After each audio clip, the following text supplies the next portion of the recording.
is ZFM Stereo Talk.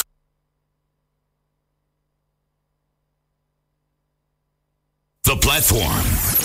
Step up and speak out.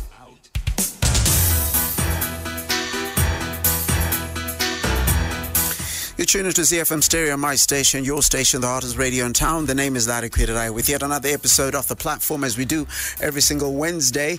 And just to remind you of some of the frequencies that you can listen to us across the country. It is Chivu 99.8, Kamativi Wange 105.1, Chimani Mani 91.3, Mutarashanga 97.6, Victoria Falls 106.5, Mashingo 96.1, Nyanga 98.2, Gweru 104.3, Mutare 95.4, and Bulawayo, which is my hometown, 106.7, and we are broadcasting out of Harare, where our frequency is 106.4. You can listen to us, of course, over the internet on www.zfmstereo.co.zw. Download the TuneIn app, which is available for free via the App Store or the iStore. Just download it, and you can look for ZFM Stereo, and you can listen to us free of charge. And also follow the conversation on Twitter at ZFM Stereo, on Facebook, facebook.com/ZFM Stereo, and of course on Instagram at ZFM Stereo ZW. We're giving you the numbers. You can get in touch with us on WhatsApp and the call right now. The numbers will be open immediately, but just to give you a background of the topic that we're talking about, the updated education curriculum in Zimbabwe is now in its second year and has generated a lot of debate across the country. And we've had many programs about it, and one section that has generated a lot of noise is the profession responsible for interpreting it, that is the teachers. And tonight we've decided to bring two heads and two leaders of this sector, which is the teaching sector. First of all, the Progressive Teachers Union of Zimbabwe Secretary General, Mr. Raymond Majongwe, and then of course here as well the Zimbabwe Teachers Association Chief Executive Officer, Mr. Siviso Ndlovu. Welcome, gentlemen, to the program. Thank you, and good evening, Zimbabwe. Just to get in touch with us, the WhatsApp number is 0731 168045, and on that's the WhatsApp number, and to call in is 0772 168045. So let's get to get the ball rolling. I'm going to start with you, Mr. Majongwe. What is the official position of your organization with regards to the new curriculum? I want to thank you so much for basically inviting us here. The most important thing that we want to underscore here is the PTUZ is not opposed to a new curriculum. But like we always said right from the start, when Minister Dokora was here, we said it very clearly that speed and direction are two different things. And this must be understood to simply mean that the speed with which Minister Dokora wanted to implement the new curriculum was seriously going to create serious challenges for us. And these are the challenges that we are now seeing. One, that the country was not prepared. We did not have the resources to implement it, and also the teachers did not go through the necessary training to capacitate and equip them to be able to undertake this mammoth task, because this surely was not going to be an easy one. So as far as the PTUZ is concerned, we are saying the country cannot afford to proceed because the teachers, one, are not ready. The infrastructure in many of 70% of our rural schools does not equip this country to proceed with a successful implementation of a new curriculum. And this is what we are trying to seriously say to the new minister, Professor Mavima, to say it will not kill us to say for now, either let us streamline a lot of the things that we have raised, and there are critical points that we are raising, that some of the things that they have introduced cannot be taken and implemented at the same time, because the issues of tasks, the issues of projects, and also lack of remuneration and motivation for the teachers, because you can't introduce a new subject. It's like saying you are sending your own soldiers to a war when they are not carrying the correct ammunition, they are not wearing the correct military fatigues, they don't have the necessary food to take them through the particular war that you want them to fight, and yet you still are saying we'll pull it through. This is what the PTUZ is saying, and we will say it without any equivocation or unwaverance, to simply say we are not ready to go ahead because the country does not have the necessary resources within which we can implement a successful curriculum review, while at the same time we are saying we need a new curriculum. Somebody is supposed to bend backwards and say, let's listen to the practitioners. The implementers are saying we are not ready. Let's go back to basics. Let's take everybody on board. Every stakeholder is critical. We can't have a situation where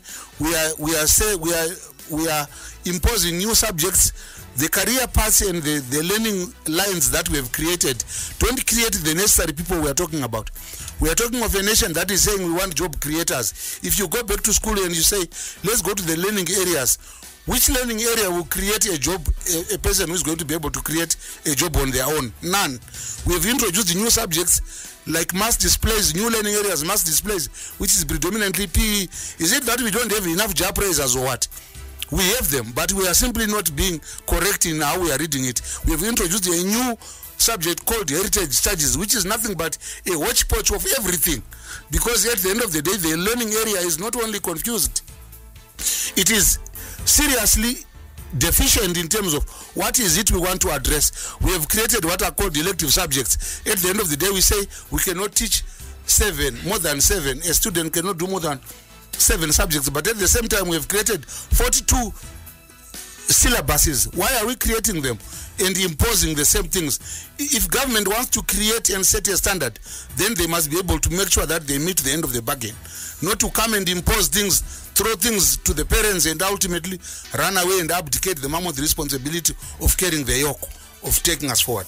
Okay, you brought a bunch of points that I want to interrogate in a little bit, but I want to give the opportunity to the Zimtar CEO to give the position of Zimtar in as far as the new curriculum is concerned. Thank you very much. I want us to get it from the start on, that as Zimbabwe Teachers Association, we acknowledge the introduction of the new curriculum, and we are affirming the commitment of the teachers to the positive change, and we are further confirming our participation in the introduction of the curriculum 20 years ago. Now, having said that, what are the challenges that we have now come across, and which challenges we have always been putting across to government, and with very little listening that has been coming? Yes, they hear us, but they don't listen, and this is precisely what we are bringing to the nation today. We are saying there is everything wrong when you see a government program like curriculum implementation being driven by a political process, where we are saying this issue must have been driven by the administrative structures of government. Particularly when we look at education, we are talking about the Curriculum Development and Technical Services Unit should have been the responsible body that drives the curriculum implementation, because these are the technocrats, these are the people who are the executive, they execute government programs. And this is where we are seeing, in this case, provincial education directors, deputy directors, and district education inspectors being made redundant when we see the whole issue being run along with a political process. When you do that, you diminish the authority of a government program, and that authority is always resident in the structures that execute this task. And these are men and women with reasoned elaboration, which can be made to elaborate and explain the curriculum. But when you make them redundant, then you have no foot soldiers to explain that. This is where we are saying politicians must step back after having announced the political process, announced the curricula as a broad policy. Then they leave the technocrats to do so. Then they will have advice. That's the approach that we have seen again has even opened up institutions like ZIMSEC to criticism, because this is where we find even ZIMSEC being thrown into the fray to implement a curriculum process, particularly when they do the continuous assessment module, which curriculum assessment module is not well refined. And like Raymond said, I agree with him, it has been rushed. We should have done a better scholastic review of the assessment process as we bring in the issues that he raised, particularly the issue of sending projects and tasks. Those are the issues which could have been neatened up. But you can see the confusion and the demand from the same body that they don't understand the essence of this continuous assessment. It will look like people were demanding tasks from every learning area, and that is impossible in this world. So we are therefore asking government to go back to the recommendations of the Nzira Masanga Commission, the CIAT report, which recommended that a professional body for implementing and monitoring and evaluating the curriculum must be put in place. that was out of wisdom, and that is an important practice that government and ministry should listen to. And having said that, obviously it takes me to the issue where we're looking at the issue of saying the concept that we should be addressing today is the issue of state-generated social capital.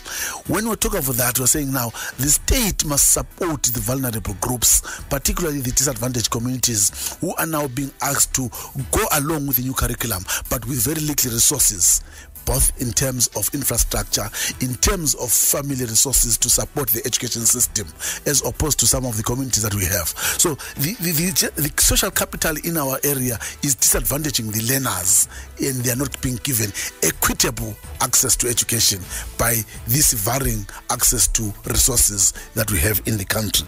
These are the issues we should do.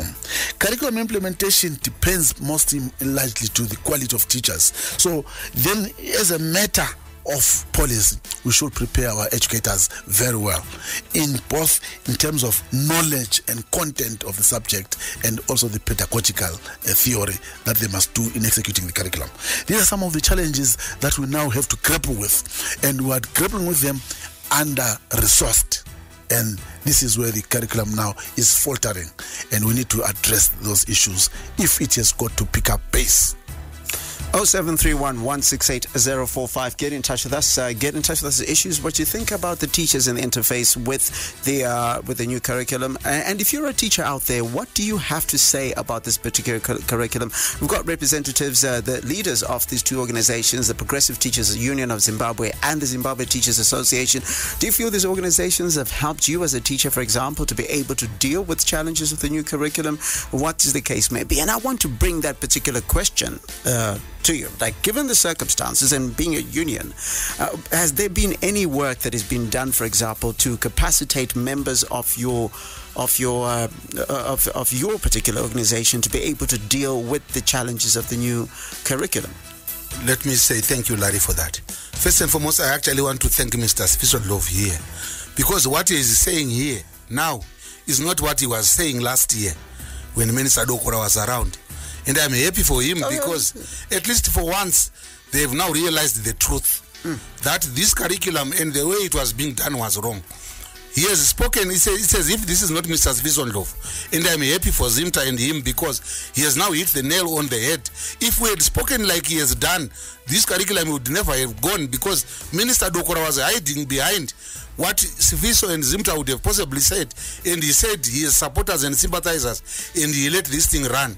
I want to believe that now that we are speaking the same language, we shouldn't hesitate to meet Professor Mavima, even meet ED, our president, and tell him, like he told us, that when the people have spoken, God has spoken. I want to believe that because we are now saying exactly the same thing, singing from the same hymn book, we surely will not go wrong. Okay, before we get to that, yes. I actually want to ask him, based on your question, because I was going to ask him as a follow-up, but you've set it up quite nicely. Mr. Ndlovu, what has changed since last year? Because I was going to ask you that you've sent, over the past 2 years, you've sent mixed messages about the curriculum. So what has changed now? I think I must repeat. Let me start from the beginning. I indicated to you that we affirm and acknowledge the introduction of the curriculum. There's no going back on that one. And we are saying the curriculum must be implemented. And we are confirming our involvement in the curriculum since last 17 years in seeking change to the curriculum. But it does not mean that when you implement it, it won't have problems. This is the stage where now formative evaluation becomes critical. And when we do formative evaluation, we are saying after 1 year of implementation, after 2 years of implementation, what are the issues that must be addressed? And there's nothing that has changed. Okay. So precisely, we still talk about the curriculum implementation as a process that must continue. Okay, so I'll ask you a follow-up question, and I want you to chime in after I've asked him this question. Yes. To quote you correctly, what I wrote down, you say that there's certain things that could be done. Maybe stop the curriculum, maybe remove some things from the curriculum. Would you, for example, canvass a position where, as Mr. Majongwe said, that stop the curriculum for a while, figure it out for a little bit, and go back to the old one, or what but the case may be? Is that something you would do? At the present moment, it is too bad for the future of Zimbabwe.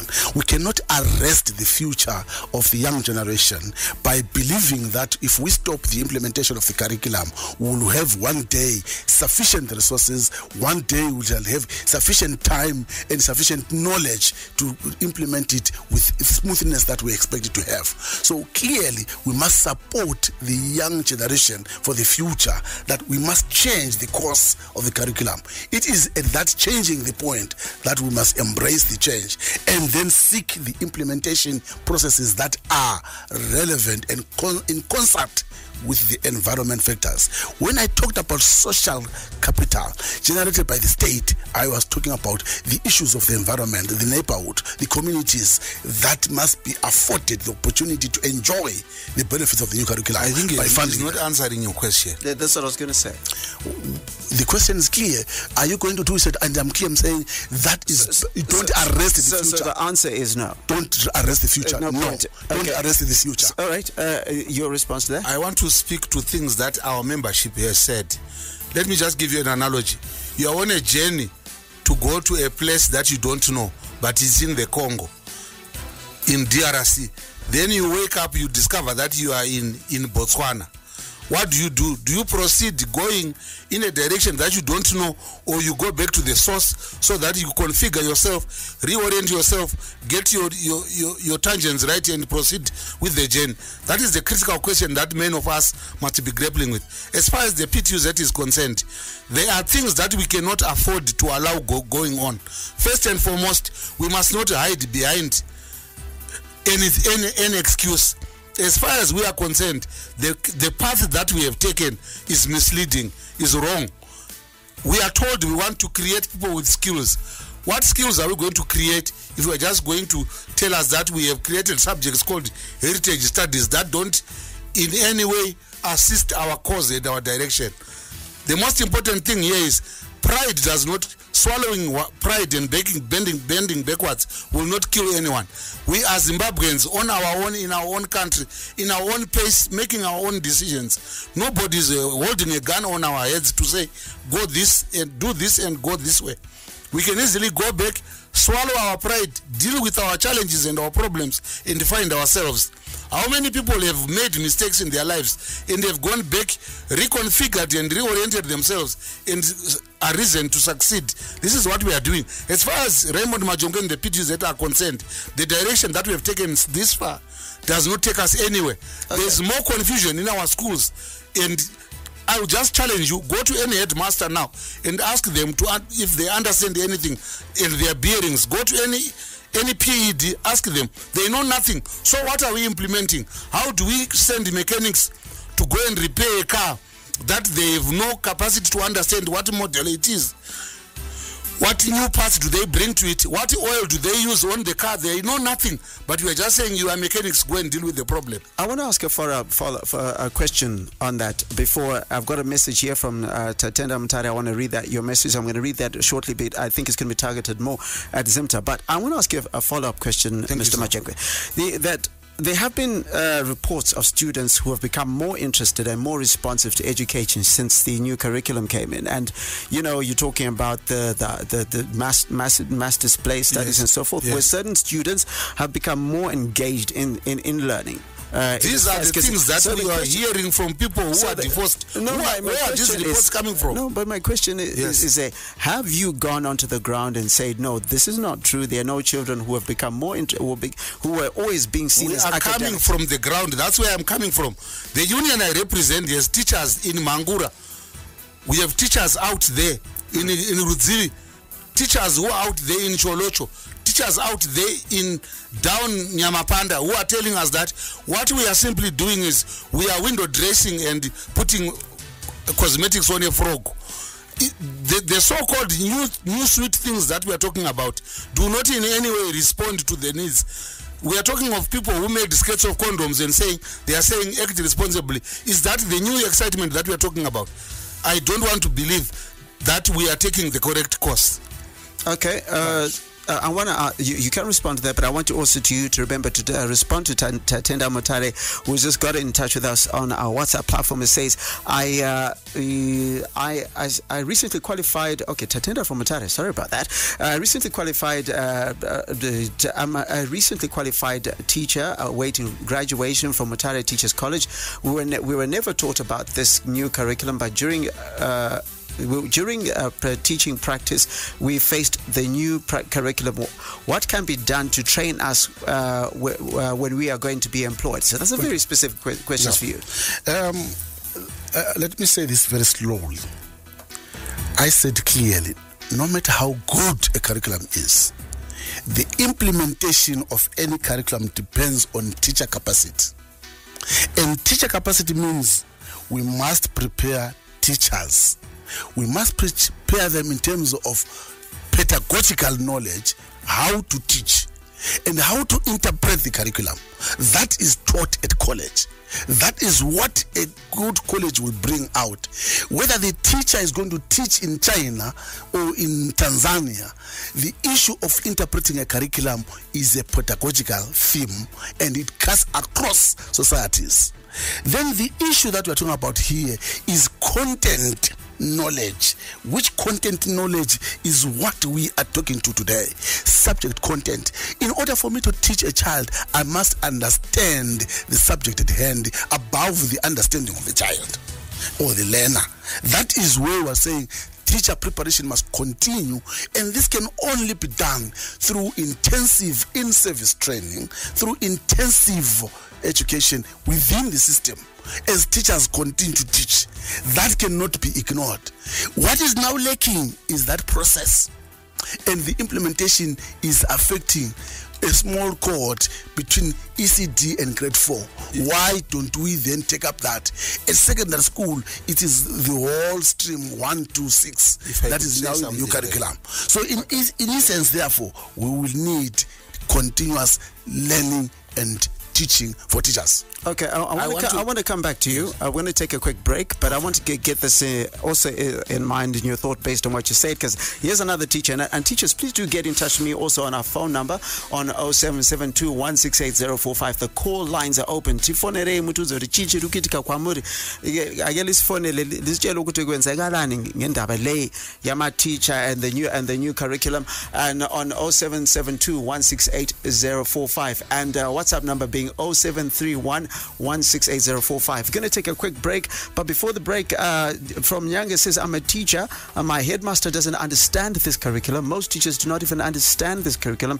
It was a hurried thing. It should have been implemented slowly. Some of the teachers do not even have the subject content of subjects such as heritage and combined science, which do not even have textbooks for all levels. This is a teacher responding with this, but I'm going to come when we come back, Mr. Majogwe. We're going to have your comment and then continue with this enthralling discussion on this updated curriculum. It's ZFM Stereo, my station, your station, the hottest radio in town. News, lifestyle, charts, live radio, station highlights, and much more. Get it all on zfmstereo.co.zw. It's ZFM Stereo Talk. We are always moaning about the state of our roads. Your Worship, Bernard Manyenyeni, thank you, sir, for coming through to the program. Are you receiving money from Zinara? And if you are, what are you using it for? The crisis we are facing in the last 2-3 years around potholes, firstly, it's not a problem of one city, and secondly, it's not a problem of last year or the year before. It tells the story of the 8 or so years that funds have gone to Zinara and they've not come back to the roads. That's why we are where we are. The talk that gets you talking. Mondays to Thursdays between 6 p.m. and 9 p.m. Here we go again. Enjoy world-class radio online. ZFM Stereo is available on TuneIn. Search for ZFM Stereo and you got it. The platform. Step up and speak up.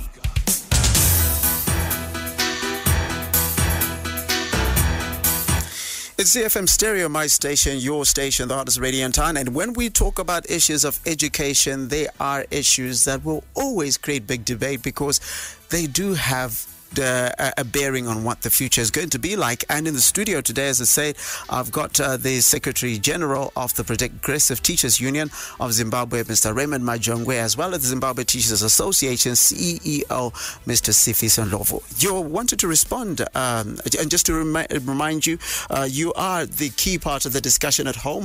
The WhatsApp number is 0731 168 045, and our call-in number is 0772 168 045. Mr. Majongwe. I want to believe that the comrade who graduated from the Teachers College in Mutare recently is very correct, because here are teachers who are coming through a system that is training them and throwing them into schools, but they are oblivious about the requirements of the same things that they are supposed to be teaching about. This then just shows serious government and education and administrative hypocrisy. Because how do you train people that you are not training what they are going to be teaching? That is the first tragedy, because here we have a situation where the Ministry of Education implements a new curriculum, but that is not in sync and is not in line with the teacher training processes out there.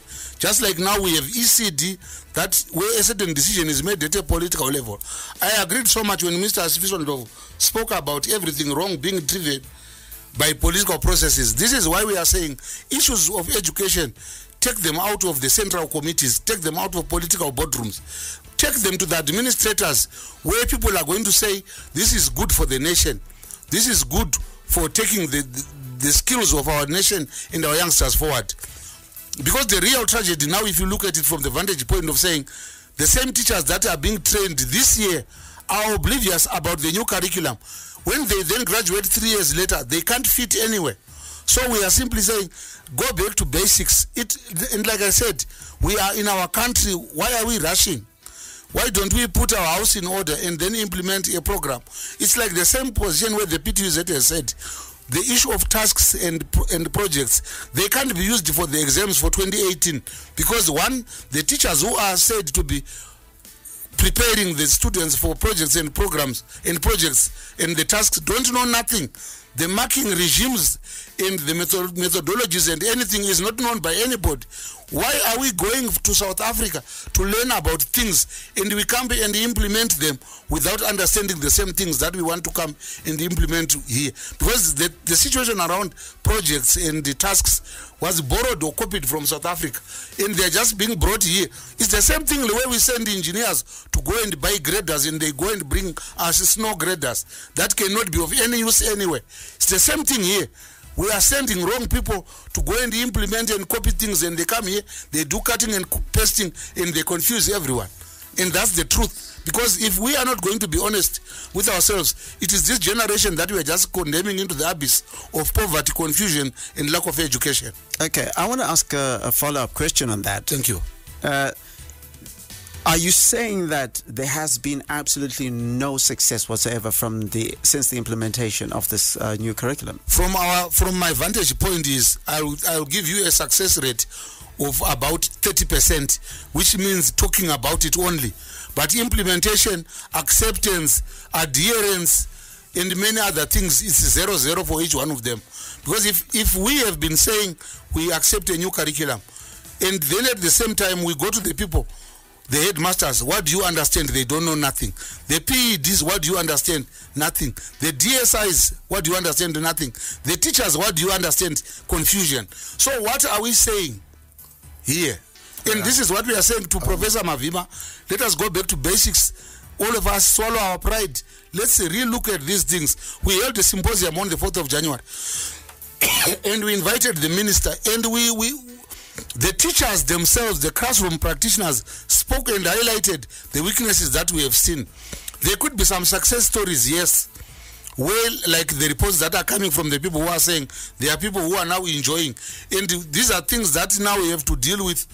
The extracurriculum activities where students now have to come to school, they spend a week going to the National Sports Stadium to dance class, to dance and sing and showcase and imitate Killer T and everything. Okay. It's that part of education that... okay, I want to come back to that, but I've got I want to get this caller on the line. Have I lost that? Yes, I've still got that line flashing. 0772168045. You're live on ZFM Stereo. What's your contribution? What's your name and where you calling from? or especially in the type of Mushanga and the new curriculum in Gairis, because some of the teachers are put to Pakumaka task with the confused plus equal disadvantage of those who are in rural areas. You new curriculum, you do a lot of research. So I couldn't my wife ask for the Tingama laptops. So I think you could find a cool erase when new curriculum. Okay, thank you very much for your contribution. Okay, so coming back to you, I want to give an opportunity for Mr. Ndlovu here from Zimta. With this expectation, and these are real concerns that people have. Kuti kumamisha hakuna Wi-Fi. There's so many things that are in the curriculum. What do you suggest when it comes to that as an organization? I want to repeat my contribution, and I want to start from there. I said to you, we now need to ensure that we generate sufficient social capital. I think that's a term that is very pregnant. What we are saying is, in order for us to have equity, there must be a deliberate policy by government to bring resources nearer to those schools that are disadvantaged. Particularly on top of resources, we're saying, if the Ministry of ICT and Technology would be constructing those centers that will make Wi-Fi available in rural areas, so the penetration rate must be improved. So there must be a synchronization of social development. This is an issue of national development, which the Ministry of ICT should be addressing, and addressing for the benefit of the schools. So it is not a single ministry that will address that issue, but it's a long term, like we're saying, and it invites money. I'm against the system that is coming now in this country, where we're saying education has been given the biggest vote. I am saying the biggest vote that you are giving to education is meaningless because it is maintaining the status quo. We need a vote that transforms education, changes it from the current state to another state. So that infrastructure is needed by the teachers, that infrastructure is needed by the children. So we should have a deliberate effort of bringing up that infrastructure in order for equity to avail itself in those disadvantaged areas. Currently, like I said, the environment is disadvantaging the learners in those areas. And that is what we should be addressing. Unlike a child who is here in Mount Pleasant, a child who is here in Cranbourne, he would be enjoying that kind of thing. So we should be addressing that. So in my view, the purpose is for the state to synchronize development, and we should address that area. Okay, I want to move the discussion a little bit forward. The question I asked you earlier, have you done anything? Because as a union, of course, you should be trying to do things to progress your teachers and make it easier for them to work. Yes. Has your organization done anything to try and capacitate teachers to be able to work with the new curriculum? Or is it a case of we're not going to do anything and just throw it, just not going to do anything? I'll go to that one immediately after saying something. Before we talk about Wi-Fi and this capacitation and bring it to the people, we have a country that has schools in Kariba, in rural Binga, in rural Muhurungwe, in Guruwe, where there is not even a single desk. Students are in grade 7 and they have not sat on a desk from grade 1. And you are talking of introducing a new curriculum that brings in Wi-Fi. I think we are not being honest to our nation. We need to go back and say, as a country, we can't have students who are learning in classrooms that resemble goat ties or pig ties or goat, what do you call them? The crawls. Goat crawls. We can't have that. So as far as I'm concerned, those are the real issues that we expect the new government to go up and seriously deal with, because I want to believe either the ministers in Mugabe's time were lying to him, or Mugabe just forgot about education in rural Zimbabwe. Okay, so I really would like us to get to the point very quickly, because I want to get the listener to be able to be as part of this conversation. We've got phone calls trying to come in, so can we just get to that? I think as a union, there are a few things that we have tried to do, because we have tried to do meetings with ourselves to say, staff develop one another. What is it we are supposed to do? But in an effort to address the problems, we have actually encompassed and seen that there's actually been very there's actually, we have witnessed confusion, because at the end of the day, when it comes to the real issues that we expect government to be responding to, nobody knows. You go to the DSIs, you go to the PEDs, you want to ask about what exactly is contained in this particular learning area. For instance, issues around heritage studies that has basically been offloaded onto teachers. It's a subject that means nothing, that does not articulate anything. It is poorly, and the books are shortly written, and it has basically brought in more confusion than light. So as far as we are concerned, while the unions want to come in and assist, we can't go about assisting one another in a state where we don't even understand what some of these things mean. Okay, we've got a call on the line, 0772-168-045. You're live on ZFM Stereo. What's your name, where you're calling from, and what's your contribution? Okay, my name is Sagut. I'm calling from the Rasegwa writer. Please go ahead with the contribution. Okay, thank you. I would like to contribute towards Mr. Majongwe there, whom I am actually seeing bringing in arguments that are amplified retrogressively in as far as the new curriculum is concerned. One particular point that I want to make is that it is naive from my part and my point of view for somebody to argue against action. When I mean action, the new curriculum is already in implementation, and the publishers all around in Zimbabwe has been working day in and out, producing content, and I'm one of them, making that particular contribution towards the development of the nation. So in as far as the new curriculum is concerned, the rationality, that is the reasoning behind the new curriculum, should not actually be underestimated, and should actually be given time for the likes of Majongwe to have capacity to understand what it implies. I am not going to argue against specifically some of the modalities, the practical in realities that are on the ground in as far as it is concerned. But what we need to do is to move forward, not to move backward. We cannot move backward in as far as the new curriculum is concerned.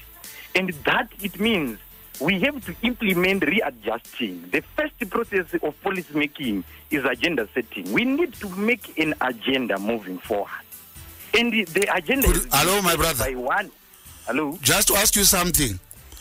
What is your area of specialization? Because the real tragedy we now have is people like you who are defending their supper. You are coming in because you have been dubiously selected to write textbooks that you are not competent to write.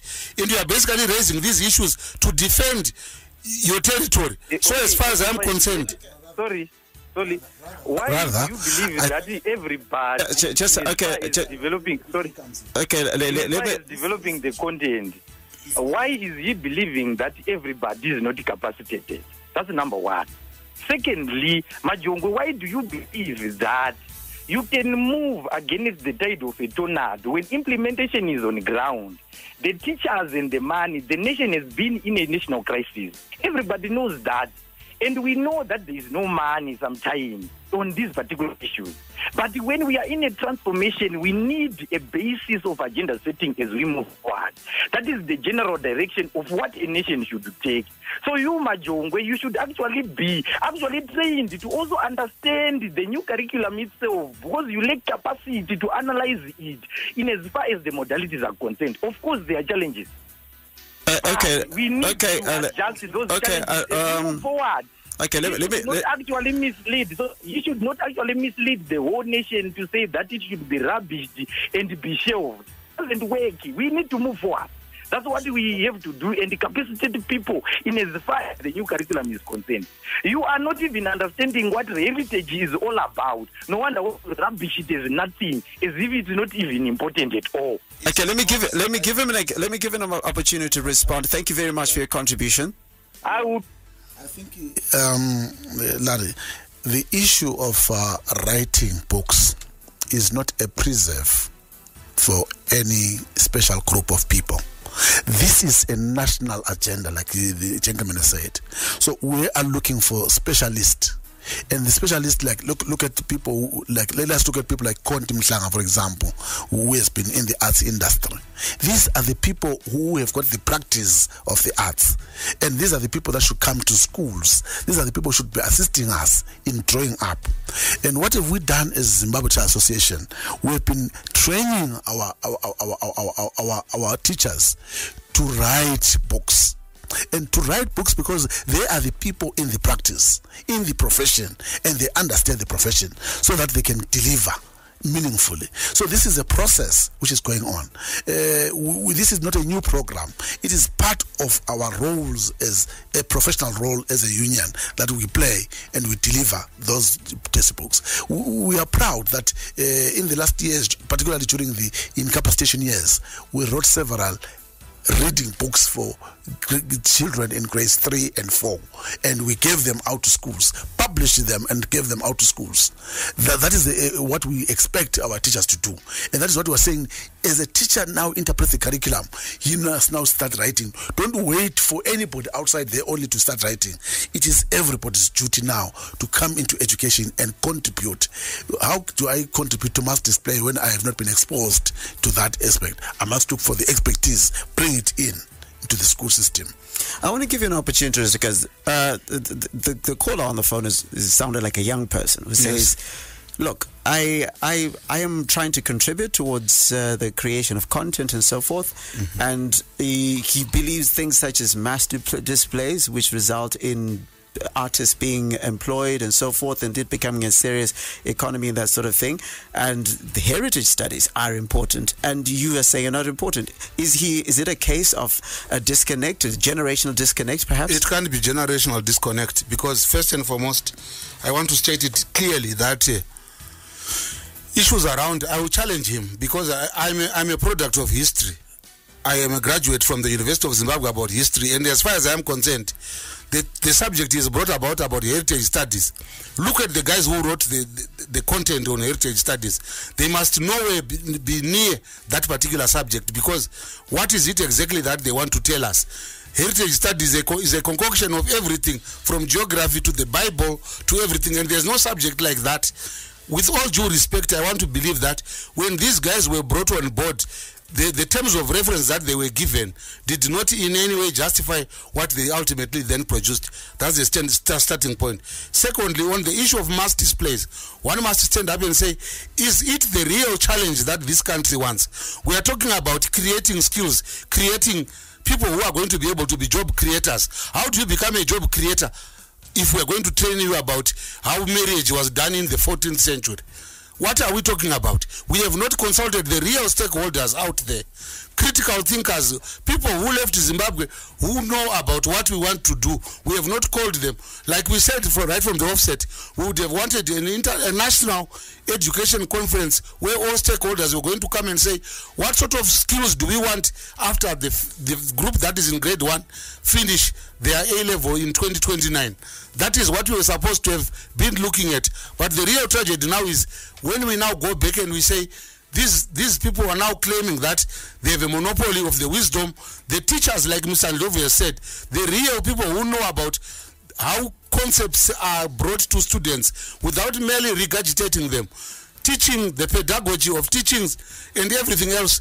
These are people who are writing books because they found a window of opportunity. Look at the issue of heritage studies that I'm talking about. The people who are writing about these books, I want to believe that they are people who are supposed to be writing about journalistic ethics, not about a subject that is going to be taught to grade 1s. This is why we are now having people who are teaching grade 3s about pubic hair, because people don't understand that growth within our children goes through which particular stages. We are finding that what we are teaching as theory and practice are a clear departure from what we want. People who are outside our education system, who basically were parachuted into it, and what they've just added is nothing but confusion. Just to add on that one, the issue of the content that must be introduced at a particular level is one issue that now we must be facing in terms of revising the content. And I think I agree with some aspects that certain ideas must be introduced introduced at a certain level, Yes. where the appreciation of the mind can be ascertained to say it cannot be twisted otherwise. Exactly. I take, for instance, religion. We have said Zimbabwe is predominantly a Christian religion. And at what stage do we want to introduce Buddhism? At what stage do we want to introduce any other religion to compete with the Christian religion?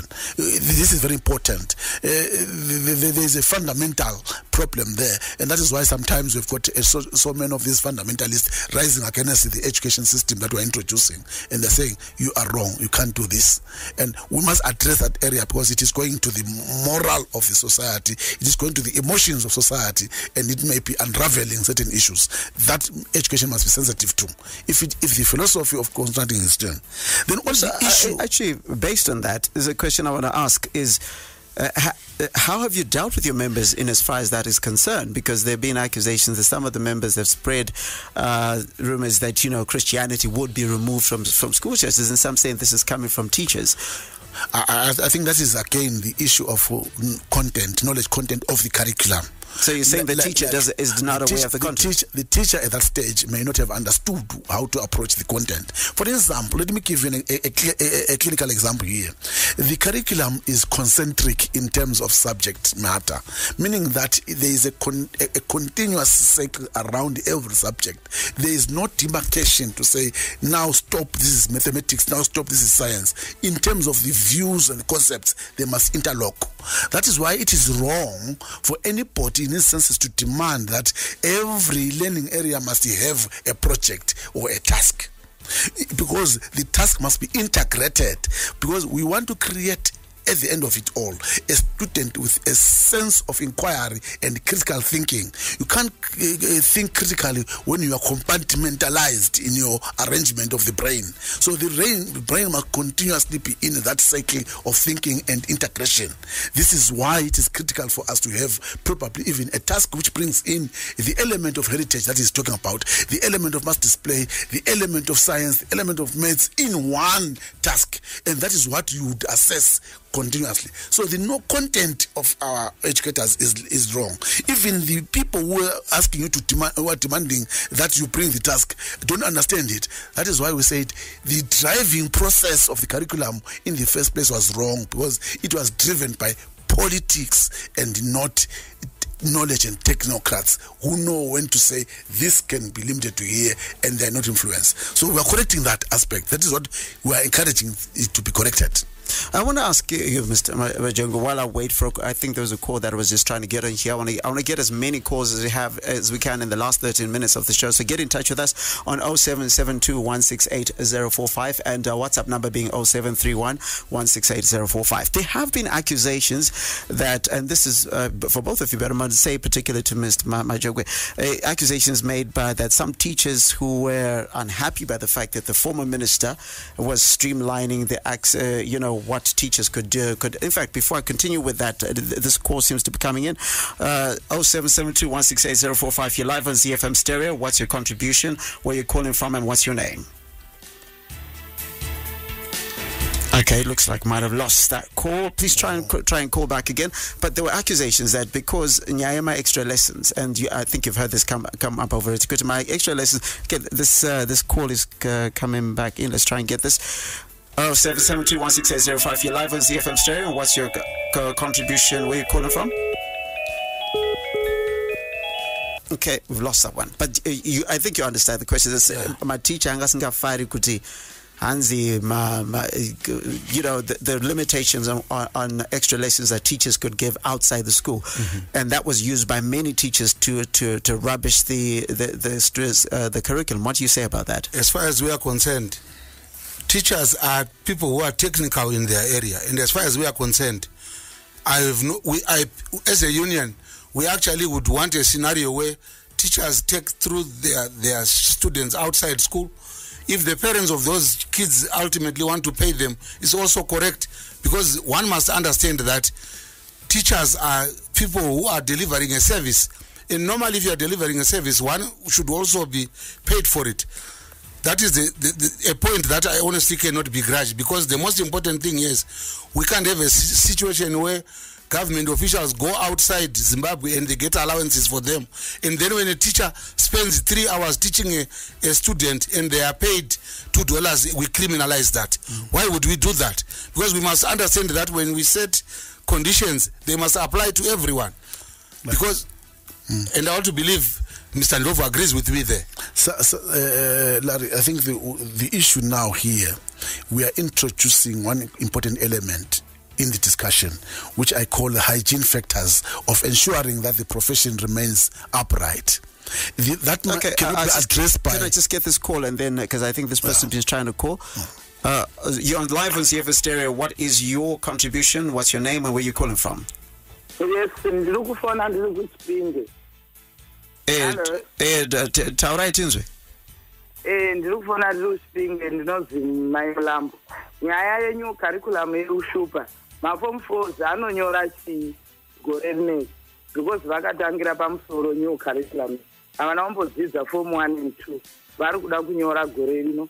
Saka vari kunyora chi panew curriculum. Hatina kana mabhuku ekushandisa. Saka vana ava tiri kuvasacrifice gore rineri. Atopa kutenda. Thank you very much. 0772168045. Get in touch with us. Let's have this discussion. In fact, coming to you, Zipta, and then you can carry on with the rest of your contribution. Chava this season. This is a valid question. Very true. This is an observation that the parent is asking. What will the children write? They will write an examination which is set by ZIMSEC. And ZIMSEC will have to set an examination which is compliant with the curriculum. We have got professionals at ZIMSEC who must be able to check on what exit profiles we are coming up with. The issue now that they could be asking themselves is was it sufficient time for the children to pick up the knowledge? That is for the teachers to answer, to say, yes, did we do so? And this is probably depending on the schools. Now she's talking about books, they're not available. So these are the disadvantaged communities again was experiencing problems which we'll be addressing. Are they going to write the same examination? This is what the parent will be asking. But then my answer to the other question that I wanted us to deal with was the issue of the salary structure for teachers. It is only through a proper salary structure that a teacher will be properly paid and that the education service can be protected. But if we are paying teacher peanuts, then we'll have these kind of underhand dealings which diminish the professionalism of education, which diminish the social service of education. And at the end of the day, we don't want to preside over commercialization of a social service. So government has a duty, therefore, to ensure that the personnel in teaching have got an appropriate salary structure which is attractive, which retains teachers, which can help us recruit and have a good supply for teachers. This is a national challenge. So we cannot continue to be talking about why somebody is selling tomatoes in the streets and when we are not providing the job.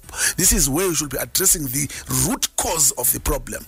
So extra lessons are necessary when the teacher has to carry out a remedial lesson, but they are not correct when they have got to be paid for, because you are commercializing education and you are making it difficult for the learners. This is where the evil comes in when you commercialize a social service of that nature. Okay, 0772168045. You're live on ZFM Stereo. What's your name? What's your contribution? And where are you calling from?